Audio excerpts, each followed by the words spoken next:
Hi friends, welcome to Chinna logs. ఈరోజు చేసుకునే recipe వచ్చేసి కొబ్బరి చట్నీ అండి. కొబ్బరి పచ్చడి చాలా బాగుంటుంది. కొబ్బరి పచ్చడిలోకి కావాల్సినవి కొబ్బరి, సరిపడంత పచ్చిమిరపకాయలు, ఎల్లిపాయ, ఉప్పు, వీటినన్నిటిని మిక్సీ పట్టుకోవాలండి. నేను అరకప్ అయితే కొబ్బరిని తీసుకున్నానండి. కారానికి సరిపడేంత పచ్చిమిరపకాయలు, ఒక 2 or 3 పీసెస్ ఎల్లిపాయ, కొంచెం ఉప్పు వేసుకొని మిక్సీ పట్టుకుందాం.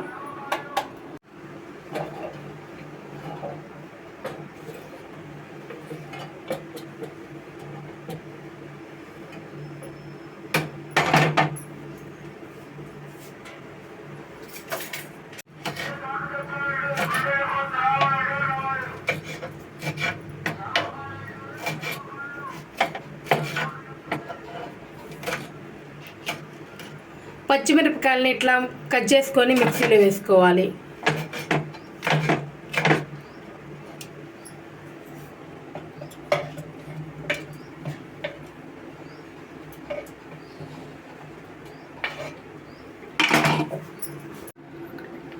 ఆ ఉప్పు సరిపడంత ఉప్పు అండి. ఎల్లిపాయ,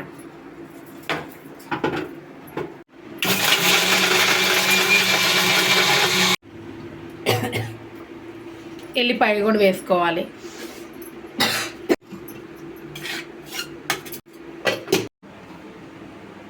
ఇదిగోండి, కళాయిని పెట్టుకొని కళాయి హీట్ అయిన తర్వాత ఆయిల్ పోసుకోవాలి. ఒక 2 స్పూన్స్ ఆయిల్ వేసుకోవాలి. మత గింజలు తాలింపు వేసుకుందామండి, చూపిస్తాను. ఇది చూడండి, ఇట్లా పట్టుకోవాలి. మరి మెత్తగా కూడా పట్టుకోకూడదు, కొంచెం ఒక మాదిరిగా పట్టుకోవాలి. కొంచెం బరకగా ఉండేటట్లు పట్టుకోవాలండి. మరీ స్మూత్గా మడుక్కు పట్టుకోకూడదు.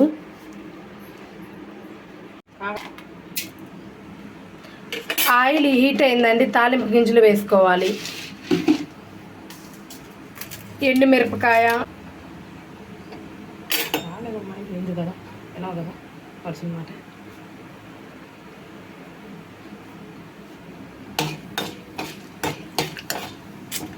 కరివేపాకు కొంచెం వేసుకున్నాము. కొంచెం పసుపు,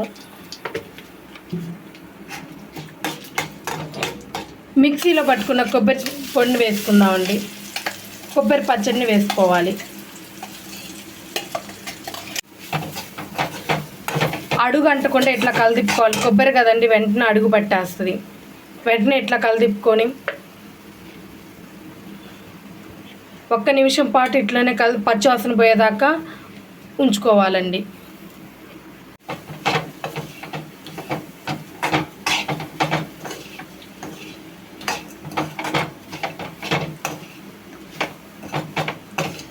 కొబ్బరి వెంటనే అడుగు పట్టేస్తుందండి, ఇట్లా కలదిప్పుతూనే ఉండాలి.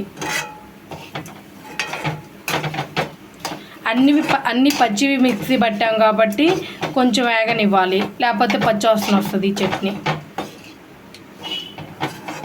అన్నంలోకండి పచ్చడి చాలా బాగుంటుంది.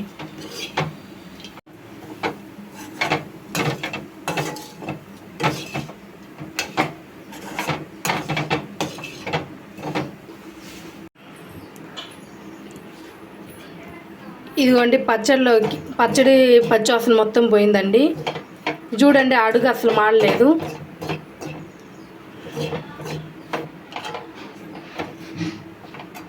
పచ్చివాసన మొత్తం పోయిందండి. ఇప్పుడు గ్యాస్ ఆఫ్ చేసుకుందాము.